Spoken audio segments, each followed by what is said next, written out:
Let's mike news wrap. Let's mike news wrap में अब सुनते हैं दिन भर की अहम खबरें सिर्फ 10 मिनट में। सबसे पहले सुर्खियां। लोकसभा में पेपर लीक बिल पर बहस, प्रियंका गांधी का सवाल, छात्रों पर पैलेट गन चलाने का आदेश दिया किसने। E20 पेट्रोल विवाद पर नितिन गडकरी बैकफुट पर, बोले इस नीति से मेरा कोई लेना देना नहीं। और श्रीलंका टेस्ट सीरीज के लिए टीम इंडिया का ऐलान, शुभमन गिल कप्तान, MP के सारांश जैन को पहली बार मिला मौका। अब खबरें विस्तार से। लोकसभा में पेपर लीक रोकने वाले पब्लिक एग्जामिनेशन संशोधन विधेयक 2026 पर चर्चा हुई। केंद्रीय मंत्री जितेंद्र सिंह ने कहा कि नए संशोधन से परीक्षा व्यवस्था मजबूत होगी और पेपर लीक पर सख्ती बढ़ेगी। तो सर्विस प्रोवाइडर के लिए सजा पहले भी काफी मजबूत थी। There was fine up to 1 crore in the 24 act, उसको बढ़ा करके अब 5 करोड़ किया जा रहा है। इसके साथ साथ the recovery of the proportional cost of exam, और सबसे महत्वपूर्ण कि 2024 के कानून में यह भी लिखित था कि the provider will be board from conducting any exam for the next 4 years। उस अवधि को बढ़ा करके आज इस संशोधन के तहत 8 साल किया जा रहा है। विपक्ष ने सरकार पर छात्रों की आवाज दबाने का आरोप लगाया। कांग्रेस नेता प्रियंका गांधी ने छात्रों पर लाठीचार्ज और पैलेट गन के इस्तेमाल को लेकर सवाल उठाए और जिम्मेदार लोगों पर कार्रवाई की मांग की। उन्होंने पूछा कि युवाओं पर पैलेट गन और AK-47 के इस्तेमाल की जरूरत क्यों पड़ी और इसका आदेश किसने दिया। ये सवाल सिर्फ कांग्रेस नहीं बल्कि पूरा देश पूछ रहा है। आतंकवादी थे क्या? आतंकवादी हैं, टेररिस्ट हैं? हाँ, कांग्रेस बोल रही है। हाँ, कांग्रेस बोल रही है। जवाब दीजिए, जवाब दीजिए। कांग्रेस बोल रही है, जवाब मांग रही है, जवाब दीजिए।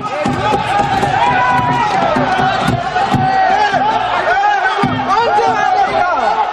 कौन जवाब देगा? गृह मंत्री जी जवाब देंगे। किसने ऑर्डर दिया?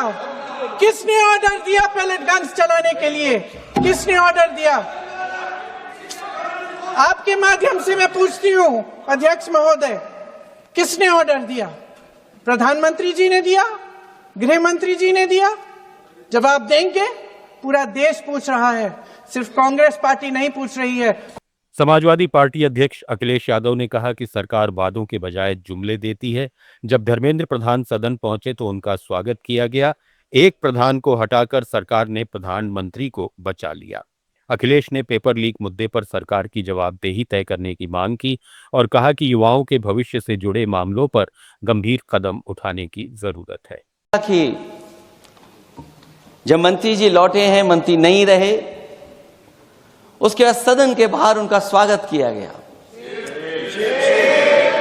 अध्यक्ष महोदय, जो स्वागत हुआ उसके लिए हमें कोई शिकायत नहीं है, लेकिन माननीय सदस्यों को कितनी बड़ी राहत मिली होगी, कितने बड़े संकट से बचाया उन्होंने।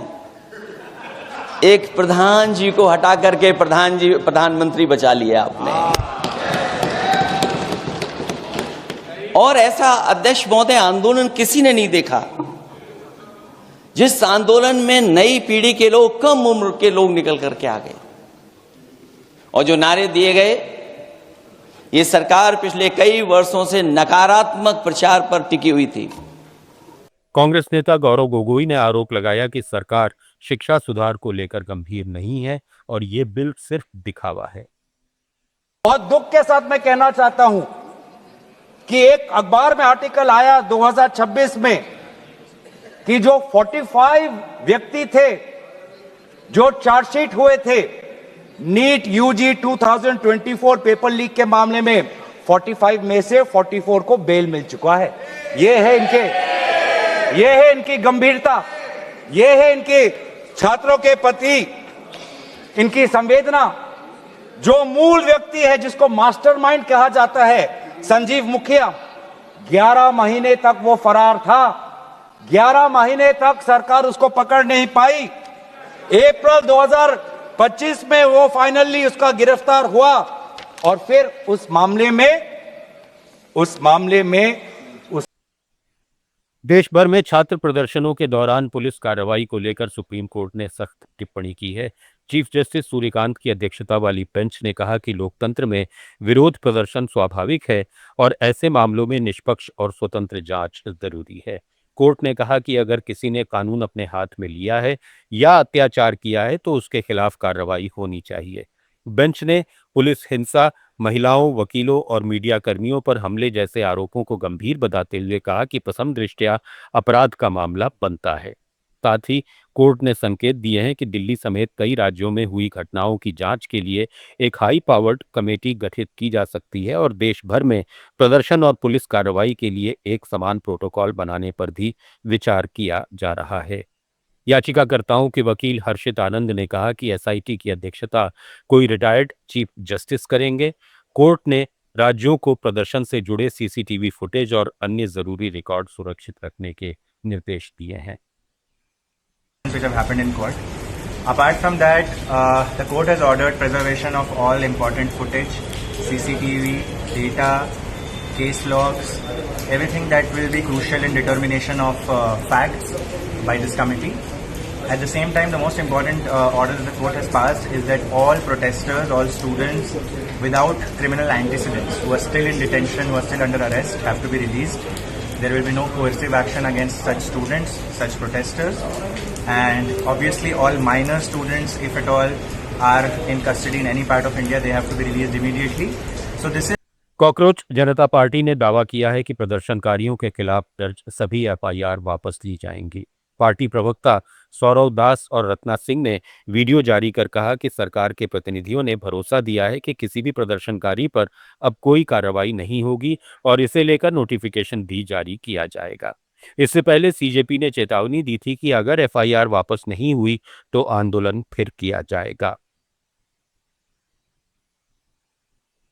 देश में मचे E20 पेट्रोल विवाद को लेकर केंद्रीय मंत्री नितिन गडकरी बैकफुट पर जाते नजर आ रहे हैं। गडकरी ने बॉम्बे हाई कोर्ट का रुख करते हुए कहा कि पेट्रोल में एथेनॉल मिलाने की नीति से उनका कोई सीधा संबंध नहीं है। ये योजना पूरी तरह पेट्रोलियम और प्राकृतिक गैस मंत्रालय के तहत आती है। इसके साथ ही उन्होंने आरोप लगाया कि सोशल मीडिया पर उनके खिलाफ एआई से बने डीप फेक और गलत पोस्ट वायरल किए जा रहे हैं, जिससे उनकी छवि खराब हो रही है। इस पर बॉम्बे हाई कोर्ट ने उन्हें मेटा, एक्स और गूगल जैसे प्लेटफॉर्म्स के खिलाफ कानूनी कार्रवाई की अनुमति दे दी है। दूसरी तरफ टीम भारत के संस्थापक तहसीन पूनावाला ने E20 ईंधन नीति के खिलाफ आंदोलन की शुरुआत कर दी है। उन्होंने 31 जुलाई को दिल्ली में गाड़ी मार्च, गांधी मार्च निकालने की घोषणा की है। संसद भवन परिसर में प्रधानमंत्री नरेंद्र मोदी की मौजूदगी में एनडीए संसदीय दल की मंगल मिलन बैठक हुई। इस दौरान वरिष्ठ केंद्रीय मंत्रियों के साथ पहली बार एनसीपीआई के सांसद भी शामिल हुए, जो हाल में टीएमसी छोड़कर एनडीए का हिस्सा बने हैं। बैठक में मुक्त व्यापार समझौते यानी एफटीए, किसानों से जुड़े मुद्दों और संसद में पेश किए गए पब्लिक एग्जामिनेशन संशोधन विधेयक 2026 पर चर्चा हुई। एनसीपीआई सांसद सायोनी घोष ने बैठक को ज्ञानवर्धक बताते हुए पेपर लीक विरोधी विधेयक का समर्थन किया। बीसीसीआई ने श्रीलंका के खिलाफ 15 अगस्त से शुरू होने वाली 2 टेस्ट मैचों की सीरीज के लिए भारतीय टीम का ऐलान कर दिया है। शुभमन गिल टीम की कप्तानी करेंगे, जबकि केएल राहुल उप कप्तान होंगे। ऑलराउंडर रविंद्र जडेजा की टीम में वापसी हुई है। वहीं मध्य प्रदेश के स्पिन ऑलराउंडर सारांश जैन को पहली बार टेस्ट टीम में मौका मिला है। तेज गेंदबाज जसप्रीत बुमराह और साई सुदर्शन को टीम में शामिल किया गया है, लेकिन उनका खेलना फिटनेस पर निर्भर करेगा। वहीं नीतीश कुमार रेड्डी चोट के कारण टीम से बाहर हैं और वॉशिंगटन सुंदर हैमस्ट्रिंग इंजरी की वजह से पहला टेस्ट नहीं खेल पाएंगे।